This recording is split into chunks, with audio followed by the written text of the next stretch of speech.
Hello students, I hope आप सब अपने घर में अच्छे होंगे और दिल लगाकर पढ़ाई कर रहे होंगे। ये जो आज मेरी वीडियो है ये है पार्ट 2 जियो चैप्टर 1 क्लास 10। तो इससे पहले वाली जो वीडियो थी उसमें मैंने आपको sustainable development resources, types of resources के बारे में बताया था और आपको बताया था अबाउट जो एक समिट हुआ था रियो डी जेनेरियो में, उसके बारे में आपको कुछ चीज़ें क्लियर की थी। उसके साथ ही एक एजेंडा 21 जो रियो डी जेनेरियो में पास हुआ था उसके बारे में हम आज डिस्कस करेंगे। तो जो रियो डी जेनेरियो अर्थ समिट हुआ था वो हुआ था एनवायरनमेंट और बाकी और भी जो दिक्कतें हैं ग्लोबली उनको सॉल्व करने के लिए था। तो एक एजेंडा 21 निकाला गया जिसके अंदर उन्होंने बहुत सारे मेजर डिसीजन लिए थे।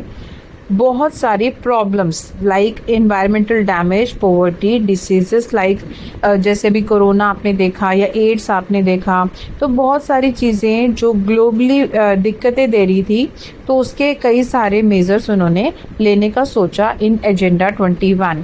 इसके साथ ही उन्होंने हर कंट्री को ये भी सजेशन दी कि हर कंट्री और कंट्री की भी हर स्टेट पूरी तरह से आज़ाद है अपने हिसाब से अपनी स्टेट या कंट्री का एजेंडा 21 बनाने के लिए। इट मीन्स किसी कंट्री या स्टेट को लगता है कि हमारी कंट्री या स्टेट में एजेंडा 21 में डिफरेंट ये चीज़ें होनी चाहिए जिससे हम अपनी एनवायरनमेंट या फिर अपने प्रॉब्लम्स का सॉल्यूशन ज़्यादा बेहतर तरीके से निकाल सकते हैं, तो वो उसी हिसाब से रूल्स वगैरह बना सकते हैं। तो ये था एजेंडा 21। नेक्स्ट आपका टॉपिक है रिसोर्स प्लानिंग। रिसोर्स प्लानिंग में से एक पर्टिकुलर क्वेश्चन आता है जो मैं आपको भी इस टॉपिक के लास्ट में बताऊंगी कि वो क्या टॉपिक है। तो पहले आपको मैं क्लियर कर देती हूँ कि रिसोर्स प्लानिंग क्या है। रिसोर्स प्लानिंग में आप पहले डिसाइड करते हो कि आपके पास कितने रिसोर्स अवेलेबल हैं, उनको हमने किस तरीके से यूज़ करना है कि वो सस्टेन रहे फ्यूचर जनरेशन के लिए भी। तो यहाँ पर सबसे पहले प्लानिंग करने के लिए आपको पता होना चाहिए कि आपके पास रिसोर्स हैं कितने। तो यहाँ पर एक और हेडिंग गिवन है, resource planning in India in your NCERT book, page number 3। The resource planning is a complex process which involves identification and inventory of resource across the region of the country. This involves surveying, mapping and quantitative or qualitative estimation and measurement of resource. इसका मतलब ये है कि सबसे पहले आपको अपने देश में या अपने रीजन में पता होना चाहिए कि कहाँ कहाँ और कितने रिसोर्स हैं, ताकि आप उसका अंदाज़ा लगा सके कि अब हमने उसको किस तरीके से कंजर्व करना है। ठीक है, तो सबसे पहले इसके लिए आपको करवाना पड़ेगा सर्वे, मैपिंग और आपको चेक करना पड़ेगा कि एक्चुअली आपके पास रिसोर्स हैं कितने। सेकेंड पॉइंट है involving a planning structure endured with appropriate technology, skills and institutional setup for implementing resource development plans. अब जब आपको पता चल गया कि आपके पास रिसोर्स कितने हैं, तो अब आप उसको किस तरीके से स्टोर करेंगे, किस तरीके से उसको इम्प्लीमेंट करेंगे, किस तरीके से सेव करेंगे, आपको ये पता होना चाहिए। और थर्ड है matching the resource development plans with overall national development plan. तो आपको जो आपके रिसोर्स हैं आपको इस तरीके से मैनेज करने हैं कि वो आपकी जो देश की डेवलपमेंट है उसमें काम आए, वो लोगों की ग्रीड की वजह से ख़त्म ना हो जाए, बल्कि नीड पूरा करने के लिए सालों साल आपके साथ रहें। तो ये प्लानिंग होती है रिसोर्स की। अब इसी रिसोर्स की प्लानिंग के तहत इसी पैराग्राफ के ऊपर एक पैराग्राफ आपको गिवन है, अगर आप उसमें ध्यान से कुछ लाइंस पढ़ेंगे तो फॉर एग्जाम्पल में गिवन है the state of Jharkhand, Chhattisgarh and Madhya Pradesh are rich in minerals and coal deposits.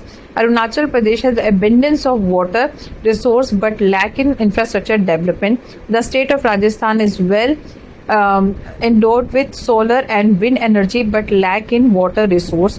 यहाँ पर आपको 4-5 एग्जाम्पल दे रखे हैं कि कोई स्टेट किसी चीज़ में अच्छी है और कोई स्टेट किसी चीज़ में, लाइक जैसे झारखंड, छत्तीसगढ़, मध्य प्रदेश में मिनरल के बहुत सारे रिसोर्स हैं।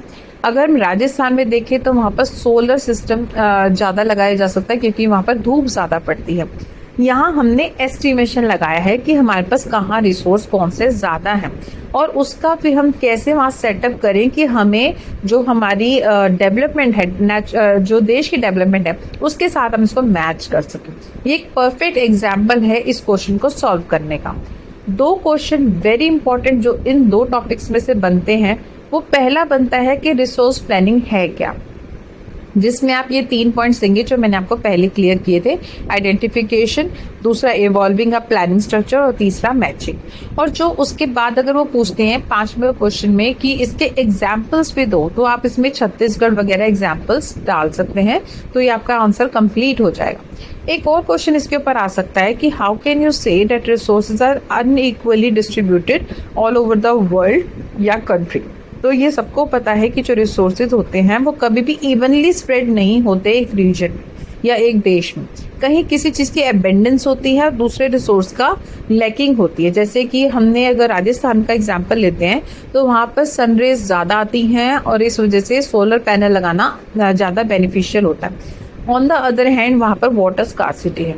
तो कहीं पर कोई चीज़ एबेंडेंस में है, कोई चीज़ स्कार्सिटी में है, तो हम क्या करते हैं, देश क्या करता है, जहाँ पर एबेंडेंस है वो शेयर करेंगे दूसरे स्टेट्स को, और ऐसे ही जो उनके पास लैकिंग है वो दूसरे से शेयर कर लेंगे, दूसरे स्टेट से शेयर कर लेंगे। तो इस तरीके से जो कंट्री की डेवलपमेंट है बहुत अच्छे तरीके से हो सकती है, हार्मनी बनी रहती है।